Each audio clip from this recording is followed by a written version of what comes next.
Welcome back to the 7th edition of India Affiliate Summit, co-presented by IAMAI and V Commission, powered by Optimize Media, brought to you by Zapads Media in association with Tracking. We now move on to an interesting panel discussion on the topic, spending less on affiliate marketing. Here's why you should spend more on it. The session is powered by Admitad India. Please join me in welcoming the moderator, Ms. Neha Kulwal, Country Manager, Admitad Affiliate India, followed by our panelists, Ms. Leanne Johnstone, Founder and CEO, Affiliate Insider, Mr. Parasar Sharma, VP Growth at wakefit.co, Mr. Punit Chahar, Asia Head of Performance Marketing at OLX Autos, and Ms. Sananda Sethi, Head Partnerships and Affiliates Marketing at Udemy India. A very warm welcome to all of you. Over to you, Ms. Neha. Thank you, Javisha. Thank you. A very good afternoon to everyone, and I'm glad to be part of this interesting and much needed discussion. I would also like to thank all my panelists for taking out their precious time and joining me. We've seen a lot of marketing channels available in digital space, but we're not sure about betting on all of them. And one such channel is affiliate, around which our today's discussion revolves. Affiliate marketing is very effective at driving online sales, and today it fuels approximately 15 to 20% of online total sales to the brands. As marketers, we become more concerned about their money. This channel becomes a one stop solution to attract more customers and sell them their products, businesses on performance based models. So let's begin our discussion on why we should spend more and focus more on affiliate channel. And my first question is to Parasar, since you've been taking care of growth at WakeFit. How do you align your marketing budgets, and why it is important to align budgets on affiliate channel and the objectives behind it? Sure. So thanks, Neha. So the first thing is when you should decide on when to start the affiliate program. I think the short answer is when you know your MVP is right, your product market fit is there, then you are ready to acquire a lot of users for your brand. Then I think you should start your affiliate channels, right? But there are few steps to sort of achieve your marketing program. The first thing that comes to your mind, you need to run few ads on Google and Facebook and other channels to understand what are the benchmarks, right? Unless you have a benchmark, you cannot go to the affiliate world and say, this is the acquiring cost, right? So first you need to understand what is your benchmarks, because it's always good to have benchmarks, right? From multiple channels. Second bigger thing that you need to bring in is your tracking tool. So affiliate ecosystem is very complex, right? So we know there are different aggregators of affiliates, there are publishers. So the whole ecosystem works in a very, very robust tracking mechanism. So you need to choose a right tracking tool for affiliate tracking. And the third step that you need to have is to have a good data from a brand side. You need to have a good data team. Now, what is this data team? This data team will tell you which channel, either from Facebook or Google or which affiliate platform is giving you what sort of an user. Is the user giving you right amount of value, right? Your acquisition cost versus your lifetime value that is giving to the brand, right? So then you have all three things in place. Then you optimize this data from your data analytics team to give this back to the affiliate marketers, right? That the affiliates gives you X X user at Y cost, and if I am able to optimize it better, then you need to sort of do Z input. So the whole ecosystem will sort of build up over a period of time. So that's how the three steps, and that's how you should decide. So the decide is basically should come from the data team, which user at what cost. This will simplify basically. Yeah. Yeah, thanks, Parasar. So, Sunanda, you are like Udemy is a global brand, and you've been catering to global publishers. So, how do you align your budgets and your objectives? So first of all, thank you, Neha, for I'm really excited to be part of this panel. I think affiliate actually plays a very instrumental in a brand success. I mean, there are brands with established affiliate marketing channel. They get about 10 to 20% of their total business from affiliate, and so I think it's to How do we align our budget to affiliate? I think it is very important to understand your business goals. So when we align our budget, I think we have a quick brainstorming session. We understand our business goals, and if you don't have clarity on business goals, I think for every brand or every business, it is important to get complete, clarity on business goals, and then only you can align your budgets. So if your, let's say, your business goal is brand awareness, then you should definitely work with your affiliate partner and work on content strategies can be influencer marketing or maybe blog promotions, article promotions, or any other thing, any other where your article should be very strong, like you have a very strong SEO directory for a successful business. Likewise, you should definitely have strong content for affiliate also. If your brand's business goal is lead generation and sales, then you definitely need to work with your affiliate partner or publishers and work on strategies to drive lead generations and sales. um, and that can be your paid search, you're giving some incentive to the customers, and maybe social media, selecting social media as a channel to drive, to reach out to right target audience who already know the product, but they still need to make mind. You reach out to those customers via affiliate channels. And the another very important thing, how do we decide sales channel? I think not for Udemy, every brand should definitely monitor their sales funnel. If we feel that there are a lot of people at consideration stage but they don't make decision, then we definitely need to budget more money to strategies to help those customers down, push down to funnel where they make and sale. So we actually monitor, research on these two things: business goals, sales funnel, and then allocate a budget. I mean, affiliate is definitely driving really good business to Udemy. I can't, share exact numbers, and it is very important part for Udemy, not only in India, globally also. So, I mean, whenever we allocate a budget, we definitely keep, affiliate in mind, and there is a good set of budget that goes into affiliate marketing.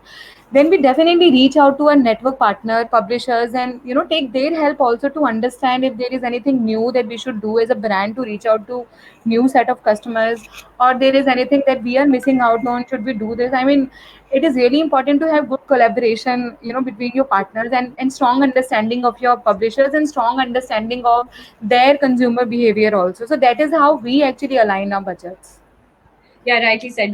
There has to be a strong this a communication between an affiliate partner and your publishers. Is a three-way communication. So Puneet,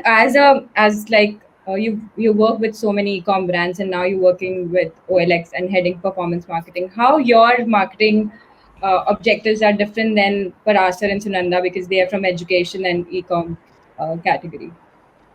So I would like to add to what Parasar and Sunanda shared. Uh, Before that, we need to understand that every channel is different. Uh, and like Sunanda rightly mentioned, what is your sales funnel and which channels are a fit to your objectives?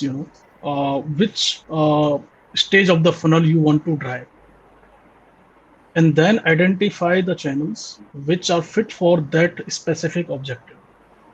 Now, if we talk about affiliate as a channel, even not all the affiliates are same. Lot of affiliates, they focus on the awareness, the very top of the funnel. A lot of affiliates, specifically who work in e-commerce domain, they focus on the very last stage of the funnel. For example, like coupon, based affiliates. Everything is already done. The user is just looking for coupon, found the site, applied. So it is up to the brand first at what stage in the brand life cycle the brand is. Is the brand looking to acquire more new users, reach out to more new users, or want to leverage the existing user base and improve the conversion and repeats? So when I design the marketing mix, I look at all these factors along with with every channel, you have, the efficiency of the channel and also the scale. Now, some channels say giving me acquisition of say at $10 cost, but delivering just maybe 100, conversions versus another channel, at 15 delivering me maybe 500. So efficiency, scale, and then there is third factor, efforts.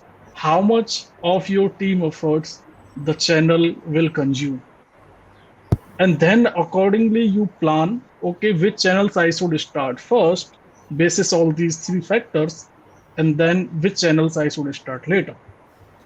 So I look at these factors when it comes to deciding the marketing mix and prioritizing the channels. Yeah, thanks, Punit. I think there's always this thing that affiliate marketing always come right at the, I mean, bottom at the funnel. But there are a lot of publishers who are creating awareness, brand and awareness and growth. If you talk about content sites, if you talk about influencers, they're helping in that.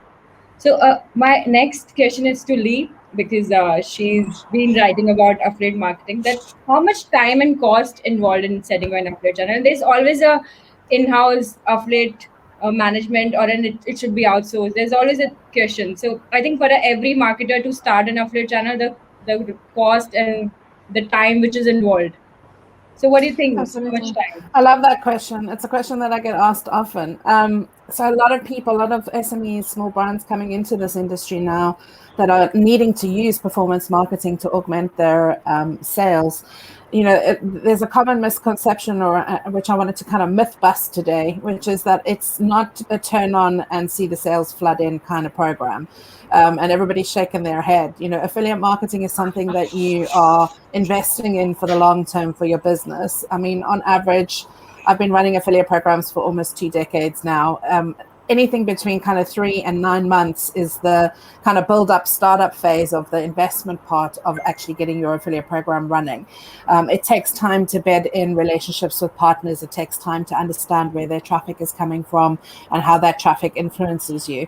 And interestingly enough, Sunanda mentioned that 10 to 20% of their revenue generally in the e-commerce space is coming in from affiliates. And let me tell you that in the iGaming space, it's 40 to 60%. So if you really do invest in performance marketing and you follow what Punit has just said in terms of how you create that marketing channel mix and which publishers and partners you go and work with in all the different awareness stages of your funnel, you can find that your affiliate program can actually increase your business sales over time. One of the other things that's really important about figuring out when you want to start an affiliate program for your business is also to consider when it is that you want to take your brand global, because using affiliate partners to access other regions that aren't maybe your core regions is a very, very cost efficient way to take your business to the next level and to actually start entering a marketplace and utilizing those on the ground partners as an extension of your marketing team. Yeah. So, Parasar, what is your take? Do you think it's a low cost channel or a low risk channel? And what is your take on affiliate channel? Yeah, so I look at it in a little differently, right? So I think financial investment is only the infrastructure cost that you put in, right? So it can be a tracking tool, it can be a data infrastructure that you put in. But I agree with Lee that it's not just turn on and just forget it, right? You need to invest a lot of energy in terms of understanding each affiliate, who's gonna give what time of the day works better for what sort of inventory. Circle back with the affiliate, give understanding on your brand. So I'll give an example which will simplify how we work. Is at Wayfit we look at every channel in a data format, right? So we have created a framework where we look at each affiliate channel, their users, how they are behaving on our platform, right? We look at what they're buying, if they're buying a furniture versus mattress, at what time of the day they're buying, and we work towards giving this information back to the affiliate so that they optimize with their partners, right? So the objective here is to help the I'm sorry, there's some notification here. I'm sorry. Yeah. So I'm saying, I think we have a question for you. okay, So, okay. So do you want me to answer the question first, yeah, or? yeah, sure. Parasar. Okay. So, So this is by Hardik Chaube. I have optimized my data campaign and other assets, but SMS delivery is messed up due to the recent. Yes, yes, that's always the case, right? Because we have a a strong regulatory that governs a lot of SMS rules. But I will tell you with my experience that even if the frequency, you have to optimize the frequency of sending SMSs, right? You have to send a right SMS to the right guy at the right time. So that's going to be the key for SMS to convert.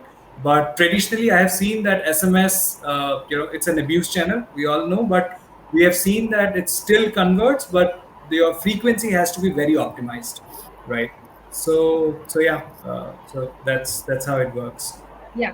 So, we discussed about it. Yeah, it's a channel where you need to look at the initial cost and something. But how it is different from other channels like Google and Facebook? Uh, Punit, if you would like to answer that. So I'll go back, to the thoughts, I share, that you also mentioned, most of, not all, most of, the affiliates, focus on very lower stage of the funnel. Yeah. Also, there is a bit of transparency and trust issue. Uh, that is one of the major difference between the affiliate channel, and if we talk about Google and Facebook. There is always this constant consumption of energy from the brands to identify if there are any frauds or anything. uh, I personally have experienced, while working with the my previous organizations. uh, Otherwise, if you look at at the efficiency at that very stage of the funnel, how your other channels are performing versus affiliate channel, and then also, uh, is it only the conversion which the affiliate channel is affecting, or it is driving more new users as well? So that is something to be looked up, upon. And also, I would like to touch upon the attribution model a bit. That What attribution model you are using for each of these channels, and is that the right model? Right. Right. Very good point. So, Parasa, what is your take on how it is different than Google, Facebook? I know the transparency is one thing, but I feel that you can always, when you work with affiliate networks or publisher, you can command that transparency. But what other things you see the difference between the channels? So I think fundamentally, Google and Facebook only gives you inventory which they have. So Yeah. all the users who are coming onto their platform, right? So that's the basics, right? But at some stage of the organization where your user appetite is high, you need a lot of user base, lot of users at very optimized cost. I think then you need to go to affiliate channels, and that's where your scope of expansion gets it's hit the ceiling, right? So you can do everything right in the Google and Facebook, but after some time you are not able to get the extra set of eyeballs that you want for your brand, right? uh, there are second differences. You can do a lot of creatively, you can do a lot of showcasing of your brand proposition, which I think is very limited in terms of traditional channels like Google and Facebook, right? So they gives you a very set format to talk about your. You can't be really creative, right? You can't really run an animation or anything of that sort, right? So I feel that if you have if you want to really convey a lot of creative messages or very deep sort of messages on the digital ecosystem, then you need to look beyond Google and Facebook, right? The third important thing, I think it's why it's different, is the cost element, right? So you will find all the brands in your, if you have a Me Too brand, then all are competing for the same inventory that Google and Facebook have. But on affiliate channel, it curates the inventory for you, right? So it's actually other way around, right? So an affiliate will curate and cut your user base and then show a different creative or in communication for your brand, which will give you a better user for a lifetime value for that brand. Neha. Right. So, Sunanda, do you agree with that? I completely agree with what Parasar has said. I mean, the only difference between, I mean, there are a lot of difference, but I completely agree that there are a lot of rules and regulation when you work with Facebook and channel. You can't send a lot of creative communication and messages. You can't, I mean, while on affiliate, you can actually, do a lot of innovations, lot of creativity to reach and to engage the customer. You can, I also feel that with affiliate working with affiliate partners or publishers, you can also increase your geographic reach, and you can reach out to set of customers. Understanding your consumer base, reaching out to set of customer is more easy on affiliate channel, and it is more cost effective also. I mean, while I completely understand, and I don't, I mean, most of you would also agree that on affiliate you can work with publishers and only pay them when actual sales happen. On the other hand, on Google and Facebook, I mean, you'll have to definitely make the payment irrespective of the sale. I mean, they also have a lot of innovations and come up with a lot of products, but affiliate is definitely one of the cost effective method. And I mean, I was actually reading somewhere that more than 60% of the digital inventory of this ecosystem is still outside Facebook and Google. So, as an affiliate partner, or as a person who manages affiliate, it is important to explore and keep looking for other avenues to promote your product, to reach out to right set of customers, to reach out to, I mean, I know a lot of now influencers, also work with ad network. This is one example that I'm giving you, which is close to my heart. We recently, started working with influencers. If you directly reach out to influencers, they will probably charge you, hefty amount. I mean, while now ad networks have different, commercial arrangements with them, you can work with your, partners, publishers, affiliate networks, and work with influencers. And that channel is growing. This is only one example. So, I mean, my vote definitely goes to affiliate marketing when your objective is lead generation and sales and new customer acquisition. Yeah. Pay only when But the transaction happens, no cancellation. Yes. So, But actually, it speaks into what Sunanda just said. It speaks into brand awareness as well, because before you get sales, people need to be aware of your brand, and ultimately, that is what your affiliate partners are affording you, is that brand awareness piece prior to the sale happening. And even though now, because the channel is so mature, more and more affiliates can help you in the entire buyer awareness journey, depending on what type of product and traffic that they're promoting. And ultimately, if you're a small, medium enterprise coming into the space, you want to leverage your affiliate partners to actually grow your brand, so that you can then increase conversion of sales. So totally agree with what both Parasar and Sunanda have said. So, Lee, talking about the SMEs, there are a lot of D2C brands coming in, but there are a lot of myths about affiliate channel as per that brand safety concerns, the transparency, the data, and all. So, what is your take? How can a brand or an affiliate network or affiliates can work together to actually So fix these issues? Yeah.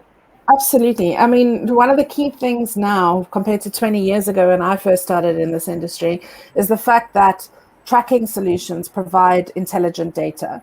And with that intelligent data, you can make better marketing decisions about where you attribute your budget. Because ultimately, I believe an affiliate manager's role now is really to become more like a funds manager. You're taking your client's budget, or you're taking your company's budget, and you're spending it in the most efficient way. And it touches on what Punit said in terms of understanding what is your marketing funnel and where do you attribute all of that money in the kind of buyer awareness journey as well. So I think what you have as a key component of getting into affiliate marketing, if you're willing to invest for the long term, because it's not like paid media where you will turn the program on and see thousands of affiliates sign up to your program and hundreds of thousands of customers sign up to your brand. This is a long-term plan. It's, getting the infrastructure in place takes, sometimes 4 to 6 weeks. Then partner outreach and discovery can take the better part of 3 months to actually start finding the right partners with the right traffic. Then you're going into your testing and scale phase. So where an affiliate program really comes into its own, I think, is in the kind of like 18 to 24 month period after you've launched, where it starts to impact other channels and cost savings across other channels because you've got this data and because you can reach all of these niche audiences through partners that sit outside of Google and Facebook. So it's really taking that whole holistic approach to your marketing and digital strategy and utilizing the performance channel to impact the others, I think. Yeah, right. So timing, if you ask me about a myth busting the fact that I'm going to turn an affiliate program on and make millions overnight, good luck, because I've never seen that happen in 20 years. So it's kind of roll up your sleeves, elbow grease, lots and lots of relationship building, lots and lots of networking, like we're seeing here on the chats, going to lots of events. It's a consistent program that you need to nurture and manage all the time. It's not turn on and go like a paid campaign would be. Yeah. I would like to add to what Yeah. Lee mentioned. It is a time thing, and affiliate is no different channel in that manner. So, for example, if you start say Facebook as a channel, you need time to test different audiences, different kind of ads. Now, Yeah. from affiliates, generally advertisers expect massive results overnight. Next day. So Next day. having the right expectations, and give time to each of the channel, including Yeah. affiliate.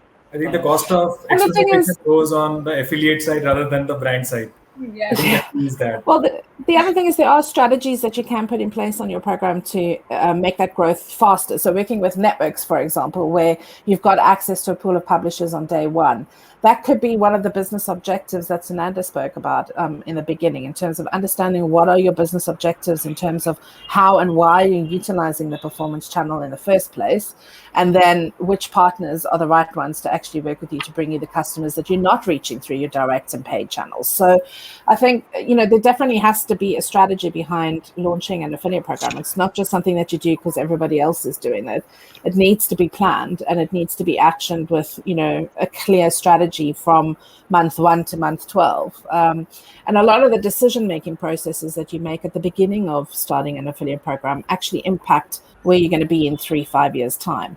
So making sure that you pick the right technology partners that can do all of the things that you needed to do, and maybe even leverage some of the data and analytics that you want to bring in from your paid channels as well, is a very important piece of the puzzle. And I always tell, we get asked questions like, which tracking solution is the best one for me? Well, how long is a piece of string? Like, let me ask you 20 questions and at the end I'll be able to spit out and tell you which platform is the best one for you and why.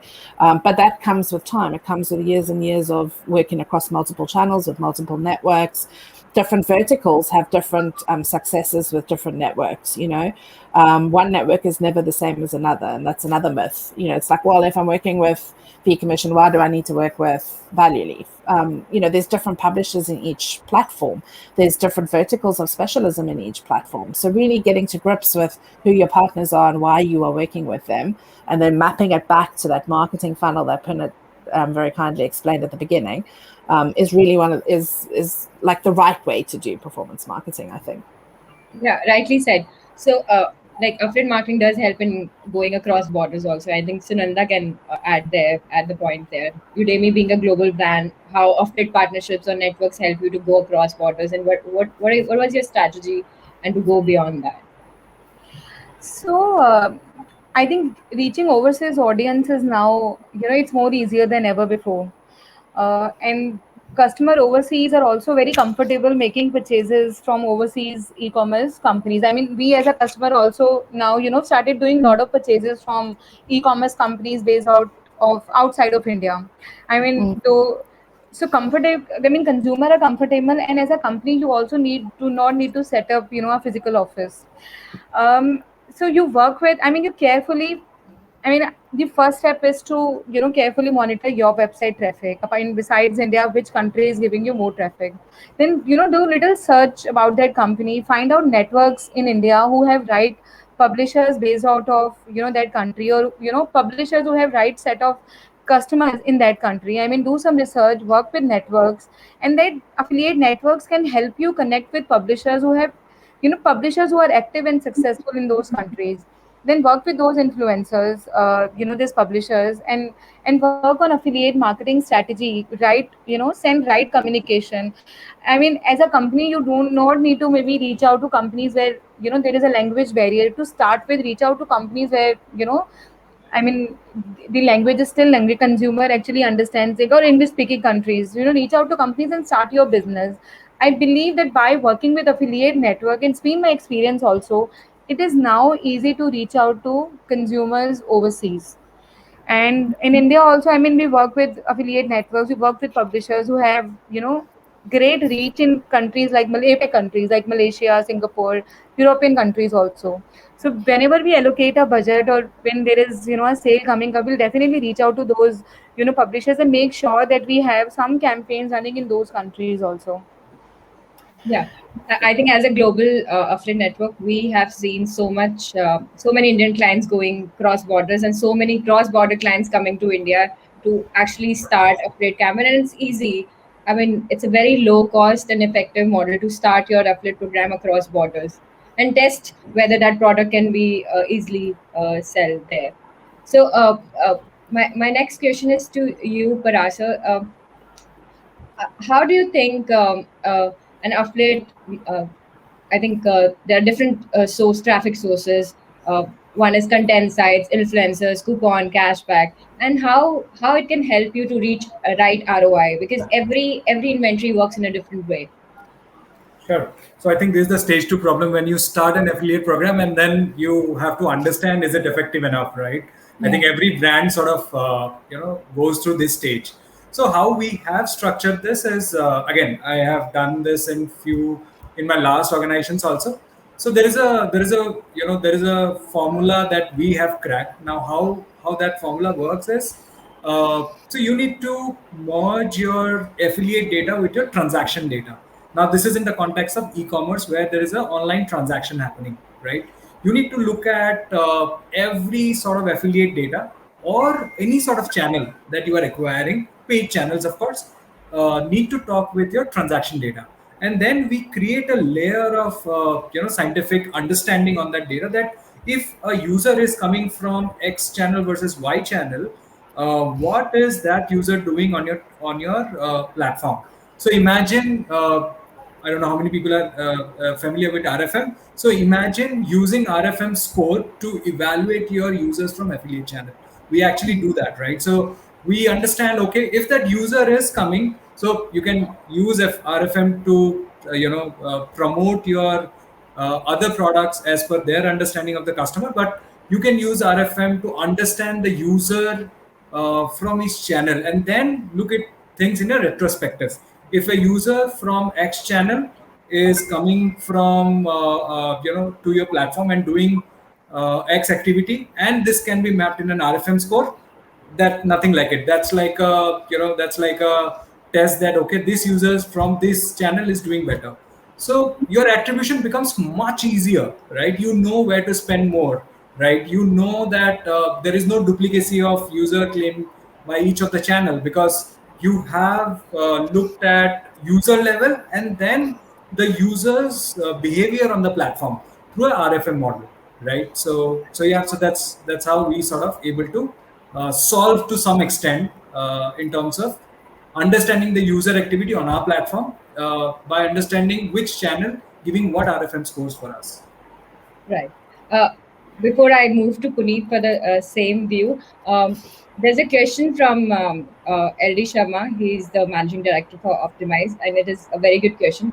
What is your take on, for Lee? What is your take on international bigger networks, CJ, Avon, TD, and all those, as to why they have not thought of entering Indian market, considering we are a 1.3 billion people? Uh, No, I love that question. I don't know what their Is in business India now? strategies are. Yeah. I don't know what their business strategies are, but I know that Trade W does have, they do have publishers in India, because we have clients on that network that have traffic from that space. But no, they haven't gone into that market big. And I wonder if it's because the market is still emerging and it's very fragmented. And that is why we see a lot of smaller, like niche networks coming into play in the Indian market, where locality is obviously incredibly important. It's not the kind of market that you can just plug and play your model from Europe into the Indian space. So, I mean, I think that's an amazing question. I might take that back and go ask some of my counterparts at CJ, AWIN, and TradeW, because we do have really good relationships with those networks. But it's yeah, I think it's ripe for the taking. So any network, any of the big five, what I call the big five, if they did want to get into that market, I think they would have to invest a lot of money to get localization on the ground, and B, there would need to be a clear business strategy for actually taking over that market, because I think it is already a robust market. I mean, look at all the brands that are on the top of our screen. You know, there's a lot of very successful businesses that are working in the performance space already. So it could be that they just don't see that there's a business opportunity there. But yeah, it's a really good question. Thank you for asking. But do you think that brands here spend less on AM? That's why it's not an attractive thing? Or No, because from my experience in the gaming industry, India is actually a very lucrative market. Customers are very, you know, the tenure of customers is incredibly good. And I think it's a market that's growing exponentially simply because it's got, you know, as many people as it has. So I don't think that it is about price. I think it's more about understanding the complexities that this market involves, and the different cultural and localization issues that you have to face.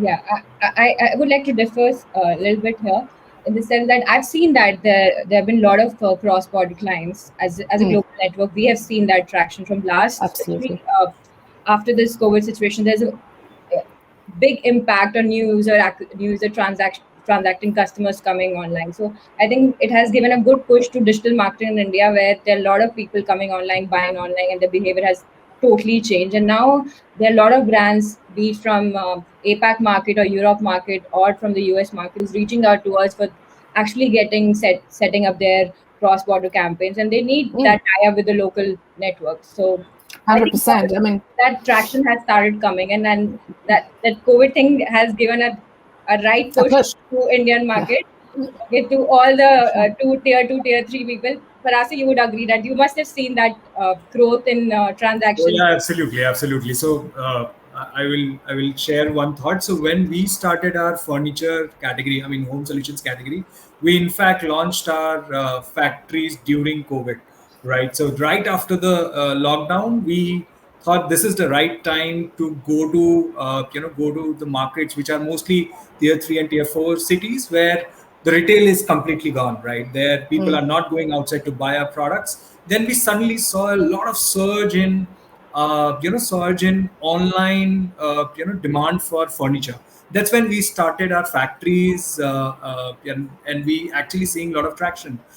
In fact, when we started, there were only wardrobes and beds and few small products. Now we have a complete range of furniture products, which are actually getting traction from tier 3 and tier 4, where before COVID it was completely different. I mean, our demand was mostly coming from tier 1 cities, but that got changed post COVID. So yeah, I agree, Neha. Yeah, Punit, well, there's a massive, I don't know if you ship to the UK, but there's a massive shortage of furniture here in the UK, because it's taken me we'd love to. 24 weeks to get just a dressing table. So yeah.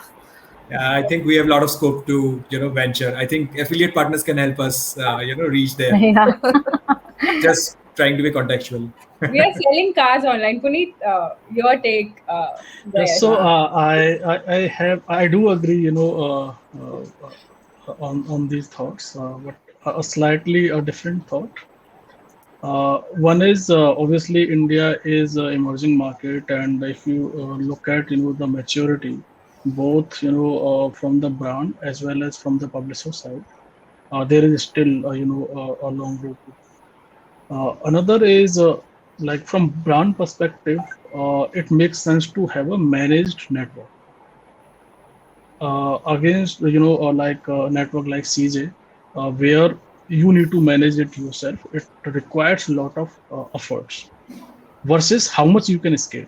So, for example, previously I have used CJ as a network for India, we struggled a lot on the tracking part, because when you work with publisher and you give them, the CJ code, they do not know how to put it on their site. Uh, then the attribution also becomes, a bit of issue. So I think from technical perspective, from the publisher side, and also from brand side, it is the efforts you put in the channel, and then how much you can scale that by doing that. And that is the one of the reasons, brands in India prefer the managed networks. Yes. Yeah. Yeah.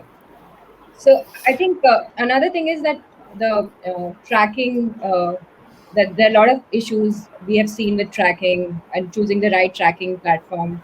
Uh, so we've seen that there are a lot of brands who are doing 90% or 70% of their transactions through app, but we're still struggling as a network to get in-app attribution. And then the scale of those publishers who can work with you, be it OEM partners, be it mobile browser inventories or something, it becomes a challenging for them to work with a brand.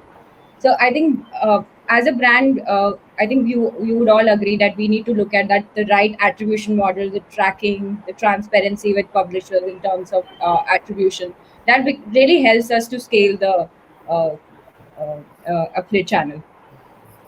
So I think my there's another question from the audience which I would like to ask you: how one can know which model is right and which model will give you less error? Is that in terms I of Yeah, please. commercials or in terms of I like think setup on the tech? I think it is on commercial, yeah, like a CPA model from a affiliate channel or a CPC model from the Google and Facebook. Uh, Parasar, you would like to answer that? Sure. So I think the model will depend on experimentation.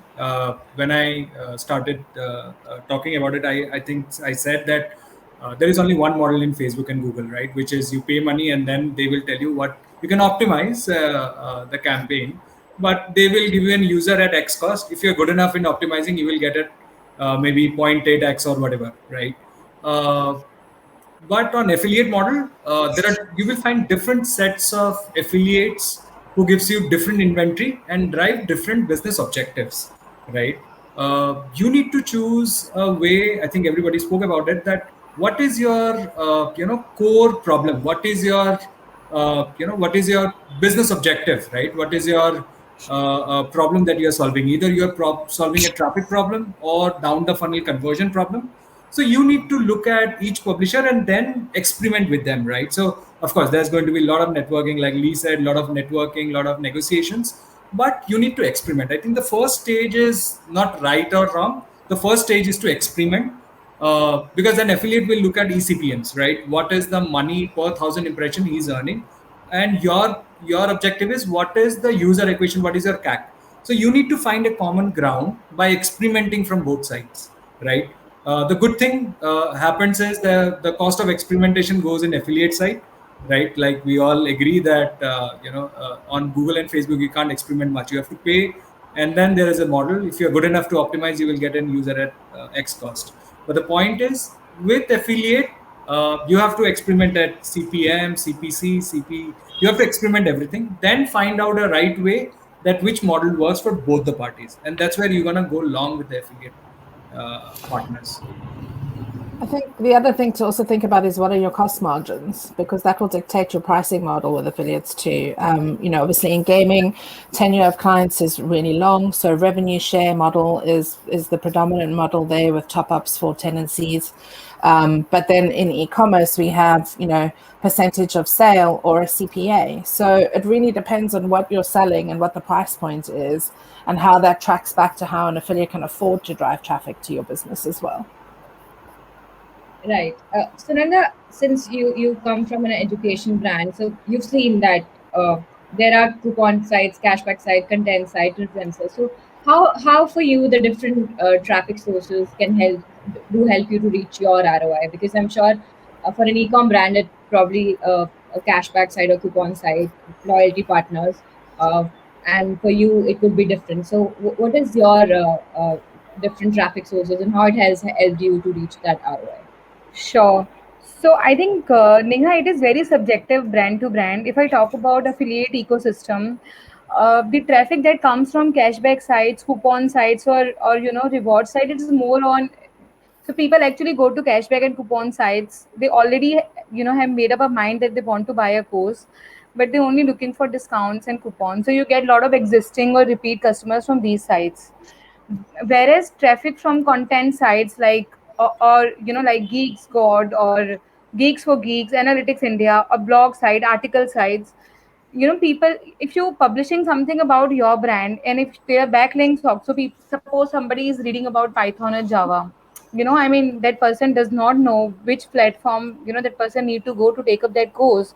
So there are chances that from these traffic sources you will get a lot of new customers. So I think ROI is subjective, brand to brand, and traffic, source to source. But the kind of traffic we get from coupon and cashback side, it's more on repeat traffic, repeat customers, and new customers comes from blogs, articles, or probably influencer, or maybe more innovative channels.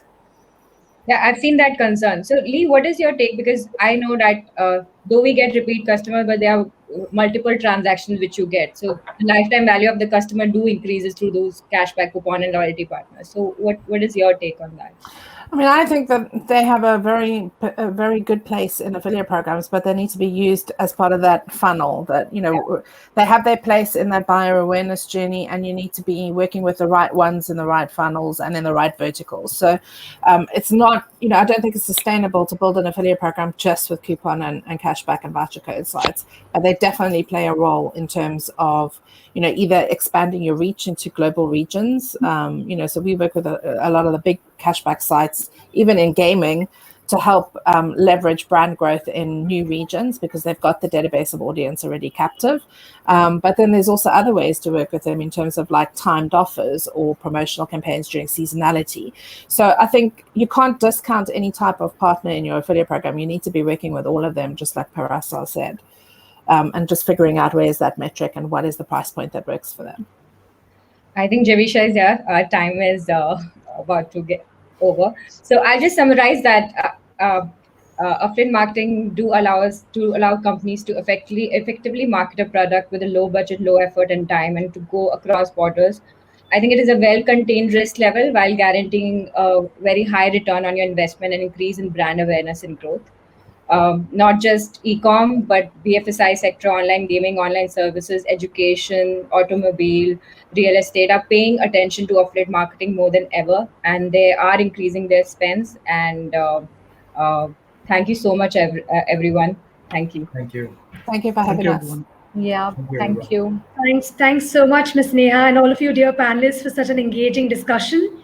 We appreciate you taking time out to join us today. We would like to thank our registration partner, ValueLeaf, digital growth partner, Microsoft in Mobi, gold partners, Admitat, and Velco Medium. Ladies and gentlemen, please visit the exhibition area and check out the booths on display.